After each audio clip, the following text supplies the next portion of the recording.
ತಿಂಡಿಗೂ ಸೈ ಊಟಕ್ಕೂ ಸೈ ಎನ್ನಿಸಿಕೊಳ್ಳುವ ಶುಚಿ ಮತ್ತು ರುಚಿ ರುಚಿಯಾದ ಸಾಂಪ್ರದಾಯಿಕ ಚಟ್ನಿ ಪುಡಿ ಮಾಡೋ ರೆಸಿಪಿ ನಿಮ್ಮ ಮುಂದೆ ತಂದಿದ್ದೀನಿ. ನಮಸ್ಕಾರ ವೀಕ್ಷಕರಿಗೆ, ಶರ್ಮಾಸ್ ಕಿಚನ್ಗೆ ಸ್ವಾಗತ ಸುಸ್ವಾಗತ. ಬೇಕಾಗುವ ಸಾಮಗ್ರಿಗಳು: 350 ml ನೀರಿಡಿಯೋ ಲೋಟದಿಂದ ಎಲ್ಲ ಸಾಮಾನು ಅಳತೆ ಮಾಡಿದ್ದೀನಿ. ಕಡಲೆಬೇಳೆ 1 ಲೋಟ, ಉದ್ದಿನಬೇಳೆ ಅರ್ಧ ಲೋಟ, ಕಡಲೆ ಬೀಜ ಅರ್ಧ ಲೋಟ, ಬ್ಯಾಡಗಿ ಮೆಣಸಿನ್ಕಾಯಿ 6, ಗುಂಟೂರು ಮೆಣಸಿನ್ಕಾಯಿ 15, ಕರಿಬೇವು 5-6 ಎಸಳು, ಹುಣಸೆಹಣ್ಣು 1.5 ಇಂಚದ 6 ಪೀಸು, ಒಣಕೊಬ್ಬರಿ ಚಿಕ್ಕದು ಅರ್ಧಾಗಿಟ್ಕೋ, ರುಚಿಗೆ ತಕ್ಕಷ್ಟು ಉಪ್ಪು, ಸಿಹಿಗೆ ಬೆಲ್ಲ. ಒಗ್ಗರಣೆಗೆ ಎಣ್ಣೆ, ಸಾಸಿವೆ, ಇಂಗು, ಅರಿಶಿಣ ತಗೊಂಡು ಒಣಗಿದ ಕೊಬ್ಬರಿನ ತುರಿದಿಟ್ಕೊಳ್ಳಿ. ಮೊದಲು ಬಾಣಲೆ ಒಲೆ ಮೇಲಿಟ್ಟು ಸ್ಟವ್ ಅಂಟಿಸಿ ಮೀಡಿಯಮ್ ಫ್ಲೇಮ್ ಮಾಡಿ ಕಡಲೆಬೇಳೆ ಹಾಕಿ ಹುರಿತಾ ಇರಿ. ಕೈ ಬಿಟ್ಟು ಬಿಟ್ಟು ಆಗ ಕೈ ಆಡಿಸ್ತಾ ಇರಬೇಕು. ಪ್ರಮಾಣ ಯಾವ ರೀತಿ ಇದೆ ಅಂದರೆ, ಕಡಲೆಬೇಳೆ ಎಷ್ಟು ತೊಗೊಂಡಿರ್ತೀವೋ ಅದರಲ್ಲಿ ಅರ್ಧದಷ್ಟು ಉದ್ದಿನಬೇಳೆ ಹಾಕಬೇಕು. ಉದ್ದಿನಬೇಳೆ ಎಷ್ಟು ಹಾಕ್ತೀವೋ ಅಷ್ಟೇ ಕಡಲೆ ಬೀಜ ಹಾಕಬೇಕು. ನೋಡಿ, ಕೆಂಪಗಾಗ್ತಾ ಇದೆ, ಇನ್ನೂ ಸ್ವಲ್ಪ ಕೆಂಪಗಾಗಬೇಕು. ಲೋ ಫ್ಲೇಮ್ ಮಾಡ್ಕೊಳ್ಳಿ. ನೋಡಿ, ಈಗ ಕೆಂಪಗಾಗಿದೆ. ಪ್ಲೇಟಿಗೆ ಬಗ್ಸಿ ಆರಕ್ಬಿಡಿ. ಈಗ ಅದೇ ಮಾಡಲೆ ಮತ್ತು ಒಲೆ ಮೇಲಿಡಿ.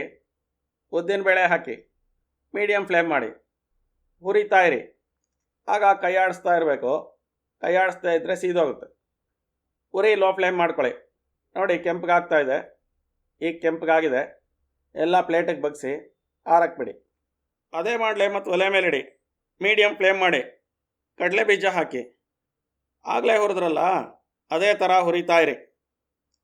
ನೋಡಿ, ಕೆಂಪಗಾಗ್ತಾ ಇದೆ, ಪಟ್ಪಟ ಅಂತ ಸಿಡಿತಾ ಇದೆ. ಲೋ ಫ್ಲೇಮ್ ಮಾಡಿ ಹಾಗೆ ಕೈ ಆಡಿಸ್ತಾ ಇರಿ. ನೋಡಿ, ಈಗೆಲ್ಲ ಕಡಲೆ ಬೀಜ ಹದವಾಗಿ ಕೆಂಪಗಾಗಿದೆ. ಪ್ಲೇಟಿಗೆ ಬಗ್ಸಿ ಆರಕ್ಬಿಡಿ.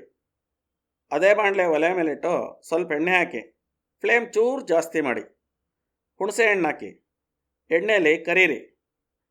ಕರೆದ್ಬಿಟ್ಟು ಪ್ಲೇಟ್ಗೆ ಹಾಕ್ಕೊಂಡ್ರೆ ಅದು ಆರದ ಮೇಲೆ ಗಟ್ಟಿಯಾಗುತ್ತೆ. ಈಗ ಹುಣಸೆಹಣ್ಣು ಆಗಿದೆ, ತೆಗೆದು ಪ್ಲೇಟ್ಗೆ ಹಾಕಿ ಆರಕ್ಕೆ ಬಿಟ್ಬಿಡಿ. ಅದೇ ಬಾಣಲೆಗೆ ಮೆಣಸಿನ್ಕಾಯಿ ಹಾಕಿ ಎಣ್ಣೆಯಲ್ಲಿ ಹಾಗೆ ಹುರಿಯಿರಿ. ನೋಡಿ, ಈಗ ಮೆಣಸಿನ್ಕಾಯಿ ಎಲ್ಲ ಹುರ್ಕೊಂಡಾಗಿದೆ. ತೆಗೆದು ಪ್ಲೇಟ್ಗೆ ಹಾಕ್ಕೊಳ್ಳಿ. ಅದೇ ಬಾಣಲೆಗೆ ಕರಿಬೇವು ಹಾಕಿ ಹುರಿಯಿರಿ. ಪಟ್ಪಟ ಅಂತ ಸಿಡಿಯುತ್ತೆ, ಹುಷಾರಾಗಿರಿ. ಮೈಕೈಗೆ ಸಿಡಿದಿರ ನೋಡ್ಕೊಳ್ಳಿ. ಎಣ್ಣೆಯಲ್ಲಿ ಕರಿಬೇವು ಗರ್ಗರಿ ಆಗಬೇಕು, ಇಲ್ಲದೇ ಇದ್ದರೆ ವಾಸನೆ ಬರುತ್ತೆ. ನೋಡಿ, ಈಗ ಕರಿಬೇವೆಲ್ಲ ಗರ್ಗರಿ ಆಗಿದೆ. ತೆಗೆದು ಪ್ಲೇಟ್ಗೆ ಹಾಕಿ ಆರಕ್ಕೆ ಬಿಡಿ. ಅದೇ ಬಾಣಲೆ ಒಲೆ ಮೇಲಿಡಿ.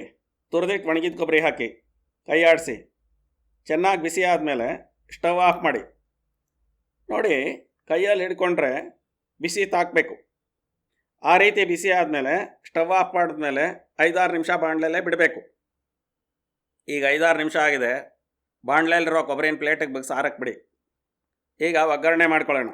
ಅದೇ ಬಾಣಲೆ ಒಲೆ ಮೇಲಿಟ್ಟು ಸ್ಟವ್ ಅಂಟಿಸಿ ಬಾಣಲೆಗೆ ಸ್ವಲ್ಪ ಎಣ್ಣೆ ಹಾಕಿ. ಎಣ್ಣೆ ಕಾದ್ಮೇಲೆ ಹಿಂಗೆ ಹಾಕಿ. ಹಿಂಗೆ ಕರಗದ್ಮೇಲೆ ಸಾಸಿವೆ ಹಾಕಿ. ಸಾಸಿವೆ ಪಟ್ಕೊಟ್ಟವಾಗ ಸ್ಟವ್ ಆಫ್ ಮಾಡಿ. ಅರಿಶಿನ ಹಾಕಿ ಬಾಣಲೆ ಸ್ಟವ್ ಮೇಲಿಂದ ತೆಗೆದು ಬೇರೆ ಕಡೆ ಇಡಿ. ಈಗ ಹುರಿದು ತಣ್ಣಗಾಗಿರೋ ಪದಾರ್ಥಗಳನ್ನು ಡ್ರೈ ಸಾರು ತಗೊಂಡು ಮೊದಲು ಕಡಲೆಬೇಳೆ, ಉದ್ದಿನಬೇಳೆ, ಮೆಣಸಿನ್ಕಾಯಿ, ಹುಣಸೆಹಣ್ಣು ಹಾಕಿ ಲಿಡ್ ಮುಚ್ಚಿ 2 ಸಾರಿ ವೈಪ್ ಮಾಡಿ ಅದನ್ನು ಪುಡಿ ಮಾಡಿ ಪ್ಲೇಟಿಗೆ ಬಗ್ಸಿ. ನೋಡಿ, ಈ ಥರ ಪುಡಿ ಮಾಡ್ಕೋಬೇಕು. ಸ್ವಲ್ಪ ತರ್ತರಿಯಾಗಿರಬೇಕು.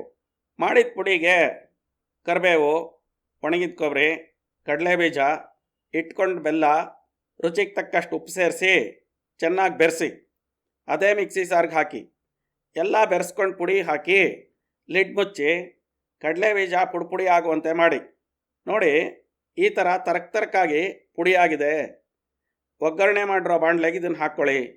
ಉಳಿದಿದ್ದೆಲ್ಲ ಪುಡಿನ ಮಿಕ್ಸಿ ಸಾರಿನಲ್ಲಿ ಹಾಕಿ ಇದೇ ಥರ ಪುಡಿ ಮಾಡಿ ಬಾಣಲೆಗೆ ಬಗ್ಸಿ ಎಲ್ಲ ಚೆನ್ನಾಗಿ ಬೆರೆಸಿ.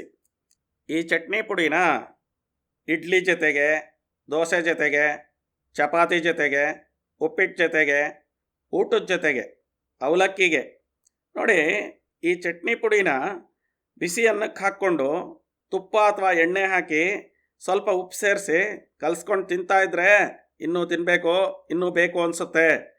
ಹೀಗೆ ಎಲ್ಲ ಪದಾರ್ಥದ ಜೊತೆಲೂ ನಂಚ್ಕೊಂಡು ತಿನ್ಬೋದು. ಈಗ ಎಲ್ಲ ಚೆನ್ನಾಗಿ ಬೆರ್ತಿದೆ. ದೇವ್ರಿಗೆ ತೋರಿಸಿ ರುಚಿ ನೋಡಿ. ಉಪ್ಪು ಖಾರ ಏನಾದರೂ ಕಡಿಮೆ ಇದ್ದರೆ ಹಾಕಿ ಸರಿ ಮಾಡಿ. ನಾನು ರುಚಿ ನೋಡಿದೆ, ಹದವಾಗಿದೆ, ತುಂಬ ರುಚಿಯಾಗಿದೆ.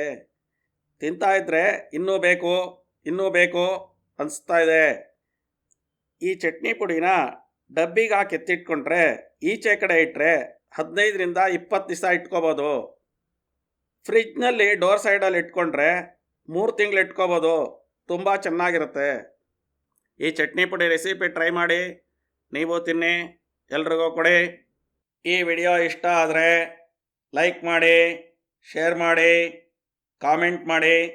ಈ ಥರ ಇನ್ನಷ್ಟು ವಿಡಿಯೋಗಳಿಗಾಗಿ ನಮ್ಮ ಚಾನಲ್ ಸಬ್ಸ್ಕ್ರೈಬ್ ಮಾಡಿ, ನೋಟಿಫಿಕೇಷನ್ಗಾಗಿ ಬೆಲ್ ಬಟನ್ ಒತ್ತಿ.